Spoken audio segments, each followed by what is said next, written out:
নমস্কার সকলকে, শুভ দীপাবলি। এই ভিডিওটি দীপাবলির পরের দিন তোমরা সকলে পাচ্ছ।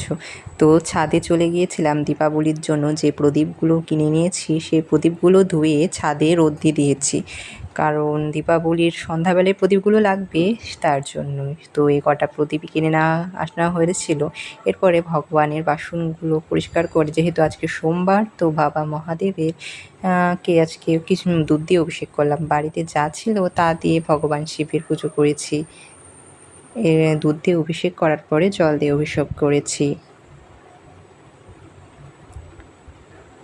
তো অভিষেকটি করার পরে ফুল, তারপর চন্দন, তুলসী পাতা এই সমস্ত বেটে নিয়েছি চন্দন। এরপরে বাবা মহাদেবকে অপরাজিতা ফুল অর্পণ করেছি। বেলপাতা জোগাড় করতে পারিনি, কারণ ঘরে যা যা বলেছি, বাড়িতে যা ছিল তা দিয়েই তো ফুলগুলো, সমস্ত ছাদ বাগানে যা বাড়িতে ছিল তা দিয়েই ভগবানের সেবা করেছি।